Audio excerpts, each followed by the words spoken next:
պատերազմին ու չնայած այս բոլոր դավաճանություններին այնուամենայնիվ կռվել են։ Ով է ԿՊ-ի մրցակիցը Գյումրիում։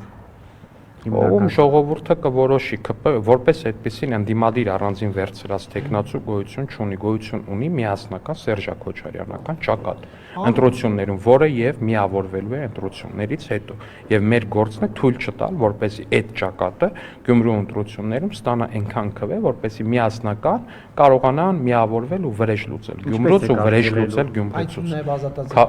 Միանշանակ միայն ու միայն քաղաքական եղանակով ու միայն ընտրություններում քաղաքացու քվեն ստանալով։ Պարոն Ալեքսանյան, բայց արդյոք արդեն ԿՊ-ն Գյումրիում չի պարտվել, հաշվի առնելով, որ դուք ձեր կուսակցությունից տեխնացու չեք առաջադրել։ Սարիկ Մինասյանը քաղաքացիական պայմանագիր կուսակցության անդամ է եւ պրայմերիզին հատել, բայց Նարեկ ջան, տպականներից, հա։ Եվ ինչ կա հին ու նորը որպես այդպեսին ես չեմ հասկանում այդ բաժանարակից։ Ինչ որ բոլոր կուսակցական անդամները ժամանակի ընթացքում ինչ որ մի պահի են դառնում կուսակցության անդամ։ Չկա շատ քիչ կորիզ կա կուսակցության, որը որ հիմնադիր անդամ է համարվում կուսակցության։ Չգիտեմ։ Գյումրեցիները այլ կերպ գտան, ուրիշ բան որոշեցին, տարբեր մարդկանց տարբեր պաշտոններում տեսան, մեկին տեսան որպես օրինակ համայնքապետի տեխնացու, մեկին տեսան որպես, չգիտեմ, падգամավոր գործող շատ լավ, մյուսին տեսան, չգիտեմ, այլ պաշտոնում որպես այդպեսին։ Չլսեցի, ինչ։ Նիկոլ Փաշինյանն է նշանակել համայնքապետ։ Չասեմ համայնքապետի տեխնացու եւ ժամանակավոր պաշտոնակատար, ինչը եւ որոշվել է ընտրությունների միջոցով, պրայմերիզի միջոցով։ Այդ պրայմերիզին իհարկե կարելի է 1000 հատ անուն կպցնել, ինչը եւ շատ հաճախ անում են, բայց ես ձեզ վստահեցնում եմ, ուղղակի Հայաստանի Հանրապետությունում չկա երկրորդ կուսակցությունը, որը սրա 10%-ի չափով ինչ որ ժողովրդավարական process-ով գեներացնի իր այս կամ այն տեխնացուին։ Հա մենք ունենք որոշակի թերություններ, գուցե պրայմերիզի ինստիտուտը որոշակի լավարկման տեղ ունի, բայց միանշանակ է, որ այս տեսակ ժողովրդավարական մեխանիզմով տեխնացուի ընտրություն ոչ մի ուրիշ կուսակցություն Հայաստանում չի։ Լսել եմ, որ 26 թվականի վարչապետի ընտրություններից առաջ եք պրայմերիզ անցկացնելու, հա, ժողովրդի շրջանում։ Արդյոք Նիկոլ Փաշինյանն առաջադրել վարչապետի տեխնացու։ Հետաքրքիր միտք եք ասում, Նարեկ ջան։ Տեսեք, մենք դրա փոխարեն կունենանք համաժողով, որի ընթացքում մեր կուսակցության անդամները կձևավորեն մեր ընտրական ցուցակը։ Այդ թվում եւ ցուցակի ցուցակի առաջին համարը, որը եւ կենթադրվի։ Նարեկ ջան, եթե ուզում եք, դուք կարող եք ինքնուրույն այդ պրայմերիզը անցկացնել։ Դա օրենքով է կարգավորվում, թե ինչպես պետք է ձևավորվի կուսակցության նախընտրական ցուցակը։ Նա ընտրական օրենսգրքով եւ եթե չեմ սխալվում, կուսակցությունների մասին օրենքով, սա օրենքով կարգավորված հստակ մեխանիզմ է, որ կուսակցությունը իր ներսում պետք է անի ընտրություն։ Եթե այդքան վստահ եք, որ իշխող թիմն է հաղթելու, այդ դեպքում ինչու է դուք ասում եք, որ ժողովուրդը մեր հետ է եւ այլն։ Ամեն դեպքում ես ասում եմ, ժողովուրդը կգնա եւ կորոշի ով ալինը կներեք էլի այդ Սերժ Սարգսյանական մոտիվները, թե 100-ից 80 խփեմ, 60 խփեմ, 70 խփեմ, այդ մեզ մի վերագրեք։ Վստահ եք, որ ժողովուրդը ձեր կողմից է, ասում եմ, ինչու է քաղաքացիական պայմանագիր պատգամավորը նման վիրավորական արտահայտություններ անում ընդդիմադիր տեխնացուների նկատմամբ։ Սա որքանով է տրամաբանության։ Ով է անում, ինչ է անում, ծաղրացու եւ այլն։ Ես ինչքան գիտեմ, ձեր նշած, ես ինչքան գիտեմ այդ պիտակների հասցեատերը, ինքը առաջինն է վիրավորական խոսույթ մտցրել քարոզարշավի բոհ, որպես այդպեսին, եթե չեմ սխալվում, մեր գործընկերները ընդամենը արձագանքել ու պատասխանել են դրան, գուցե եւ ինչ որ բայի տրվելով այդ սադրանքին, ինչը պետք չէր անել միանշանակ, բայց շատ ողջունում եմ, որ դուք դատապարտում եք այդ պիտակավորումները, վստահ եմ նույն ջանասիրությամբ նաեւ հենց ձեր նշած պիտակների արժանացած գործչին այդ մասով հարցեր կտակ, թե ինչի մտավ քարոզարշավ, այդ խոսույթով, որով որ մտավ, ու նաեւ կհարցնեք նույն հարցերը, օրինակ, չգիտեմ, մյուս տեխնացուներից,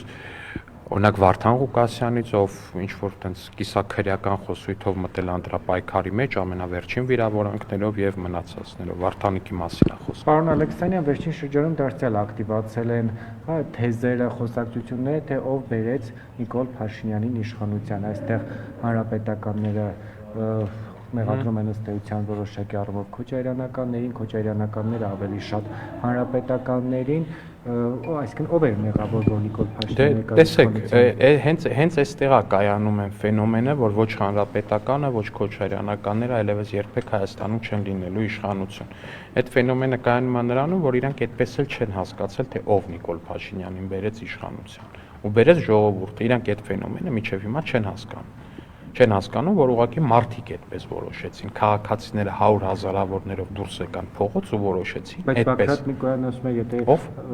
Բակրատ Միկոյան, Հետո երկրորդ նախագահի գրասենյակի ղեկավարն ասում էր, եթե 2018-ին Ռոբերտ Քոչարյանը լիներ իշխանության, ինքը իշխանությունը չէր հանձնի այս իշխանությանը։ Դե նորից եմ ասում, հենց խնդիրը կայանում է նրանում, որ ոչ հանրապետականները, ոչ քոչարյանականները այդպես էլ չեն հասկանում, որ իշխանություն հանձնող չհանձնողը իրանք չեն,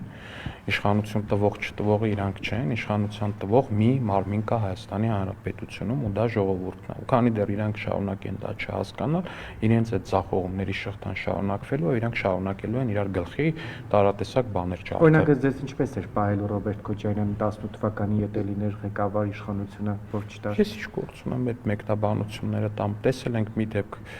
ով իրան ոնց է պահել կամ երկուսով իրար հետ մի անգամ ինչպես են պահել, բայց ես կարծում եմ, որ առհասարակ պրոգրեսը աշխարհում, ինտերնետի զարգացումը, բոլորի հեսա կպատասխանեմ էլի Նարեկ ջան, բոլորի գրպանում հեռախոսների առկայություն եւ մնացածը իրականում այդ առումով որոշակի հենց ինքնին պրոգրեսը շատ ավելի դժվարացրել է նոր մարտի 1-ի կրկնությունը։ Թե չէ, որ այդպես նայ։ Պակաս հունիսին թե հուլիսին, որ ազգային ժողովին Ինչից էր պակաս։ Մարտի 1 լինելուց։ Ոնց էր մի մասը։ Չէ՞ք տենում ինչ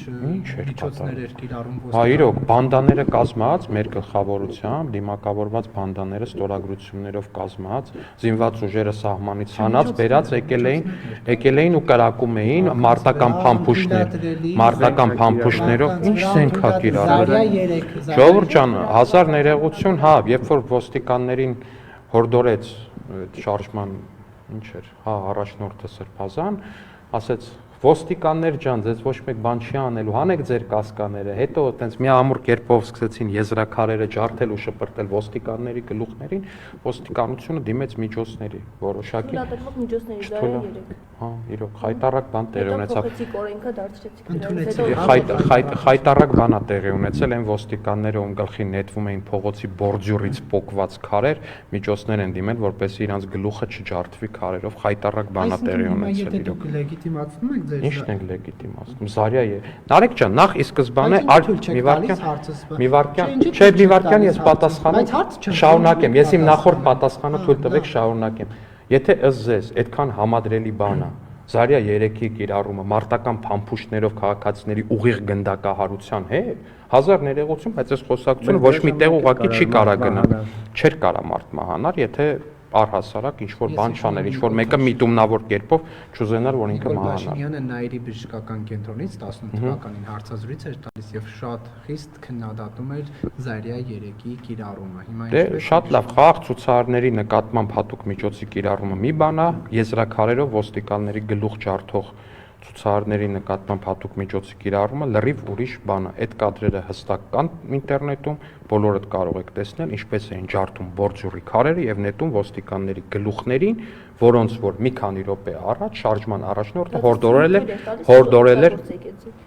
Իրոք իսկականից ոնց կարելի է ոստիկանների գլուխներին ուղված քարերը թույլ տա օգտագործել հատուկ միջոց, ֆանտաստիկ բան, աշխարհում չտեսնված բան, որ մի երկրում էր կարելի։ Տվեց ոստիկաններին ազգային ժողովի ամբիոնից ելույթ ունենալով եւ ոստիկանություններն անցան գործի։ Նարեկ ջան, ոստիկաններին դուղ տալ չգիտեմ պետքա թե պետք չի, բայց ինձ թվում է բոլորս գոնե համակարծիք ենք, որ բորդյուրի քարերը ոստիկանների գլուխին նետելը առհասարակ անթույլատրելի բան է։ Ու 2018-ի հետ ձեր համեմատությունը հենց այդտեղ էլ ջարդվում է։ 2018-ը իր ամբողջ առաջի օրվանից մինչև վերջի օրը հիմնված է եղել նրա վրա, որ ոչ բռնության ոչ մեկ եզրաքար չի կոտրել ու ոստիկանների գլխին չի տվել։ Ես 18-ի հետ չհամեմատեցի, 8-ի հետ համեմատեցի։ 2008-ին էլ խաղաղ քնած ցուցարարները առհասարակ ես կարծում եմ որ քարեր նետողներին ոչ թե Նարեկ ջան, այդ ամեն ինչը իրականացվում է կանոնակարգերի համապատասխան, այդ կանոնակարգերը կարող է ոստիկանության հետ համաձայն անել, ճշտումներն անել, ես այդքան լավ մասնագիտորեն չեմ տիրապետում։ Հնարավոր չէ ոստիկանների ուղղությամբ քարեր նետողներին, իսկ դա իսկապես դատապարտելի այդ բռնության այդ տեսակը կապ չունի ով է իրականացնում, հնարավոր չէ, բայց նրանց կասեցնել թույլատրելի միջոցների կիրառման, ոչ թե անթույլատրելի։ Ես չգիտեմ ճիշտն ասած թույլատրելի է թե անթույլատրելի է, որպես այդպեսին ես մենակ գիտեմ մի բան, որ այդտեղ տեղի է ունեցել ընդամենը մեկ վիրավորման դեպք, երբ որ քաղաքացին ցավոք սրտի որոշել է, որ պիտի գետնին ընկած Զարյա 3-ը վերցնի ու էլի նետի ոստիկանների գլխին, բայց ձեռքի մեջ պայթել է։ Այդ մի դեպքն է եղել, որ քաղաքացին իրանից հոգեվախ։ Իրենից այդ վիդեոն էլ կա, իդեպ այդ վիդեոն էլ կա, երևում է, որ ի սկզբանե իրենից հեռու է ու ինքն է գնում, որ վերցնի, որ ինչ որ ուղղությամբ նետի, ենթադրում եմ էլի ոստիկանների։ Պարոն Ալեքսանյան, Ռոբերտ Քոչարյանն իր վերջին ասուլիսում ասաց, որ շարունակել է մնալ ակտիվ քաղաքականության մեջ, դա շինքը կամ այն ուժը, որը ինքն է ղեկավարում, մասնակցել է ակտիվորեն դիմ, համապետական ընտրություններին, փողոցային պայքարին եւ իրենց օրակարգում շարունակում է մնալ Նիկոլ Փաշինյանի հերացումը։ Մտահոգված եք։ Չէ։ Ինչի։ Դե եթե մտահոգվելու առիթ եք տեսնում Ռոբերտ Քոչարյանի այդ հայտարարությունների մեջ, շատ լավ։ Ռոբերտ Քոչյանը, եթե ինքն իրենով մտահոգիչ կերպար լիներ նույն Գյումրիում, իր տեխնացուները չէին ամաչի իր հետ ասոցիացումից։ Ամեն կերպ չէին փորձի թաքցնել իր հետ ասոցիացումը։ Ամեն կերպ։ Ասենք իրենից չէր առանձնացնի Անդրանիկ Թևանյանին, որ իր հետ նույն անունը կրած այդ դաշինքով չմասնակցի էլի այդ ընտրություններին, այն ինչ որ առանձին բրենդ փորձ էին ստանում, որ իր հետ մաքսիմալ քիչ է ասոցիացում։ Այդ գործողություններին չէին դիմի ոչ ինքը, ոչ Սերժ Սարգսյանը։ Էս էլի դեպի պատասխան էլի այն բոլոր բաներն են, որ ասում էի, այստեղ 21 հատ կուսակցություն կա, որ թիմ իշխանություն ունի, թիմում մեծամասնություն ունի կամ համայնքապետ ունի։ Դրանցից ոչ մեկ ոչ հանրապետականն է, ոչ դաշնակցությունը։ Գիտեք ինչի, որտեվ ամաչում են իրանց անուններով մասնակցեն ընտրություններին։ Ու այդ պարագայում ասել, որ մտահոգված ենք, թե չէ, ոչ մտահոգված չենք, բարով մասնակցի քաղաքական process-ներ։ Պարոն Ալեքսանյան, այսօր ազգային սպարապետի ծննդյան օրն է։ Ձեր կարծիքով հաշտ կդիներ արդյոք սպարապետը այսօր իշխանությունների հնչեցրած կարծիքների հետ, օրինակ, երբ Փաշինյանն ասում է, որ բանակը պետք չէ սրբադասել։ Այդ որտեղից վերցրեցիք այդ արտահայտությունը կներեք։ Նիկոլ Փաշինյանի ազգային Կոնտեքստը, ինչ կոնտեքստով է ասել կներեք, կոնտեքստը ամբողջական պարբերությունը կասեք։ Ասեց, որ բանակը պետք է Ամբողջ պարբերությունը կասեք։ ուզում եք տնենք լսեք։ Դե ամբողջ պարբերությունը եթե գտնեք, ամբողջ պարբերությամբ ասեք, բայց եթե ինչ առհասարակ այդ արտահայտությունը ես կարծում եմ, որ շատ կարևոր է, որովհետև այդ նույն $200 զինվորների դիրք ծախողները, այդ նույն զորքերի շրջանում միտումնավոր կերպով խոճապ տարածողները, հենց այդ սրբադասումից ամենաշատ օգուտ քաղողներն են եղել որպես այդպիսին, որովհետև բանակը սրբադասել, դա նշանակում է բանակում արկա թերությունները չբարձրաձայնել։ Իսկ թերությունները պետք է բարձրաձայնել ու թերությունների հետևից պետք է գնալ։ Եթե թերությունների հետևից չես գնում, այդ թերությունները դառնում են արդեն ավերիչ ու կրում են ուղղակի տոտալ ավերման բնույթ իրանց էությամբ։ Ու դա դառնում է տարատեսակ, արդեն իսկ կարելի է ասել կործանարար հետևանքների պատճառ։ Շնորհակալություն։ Ձեզ։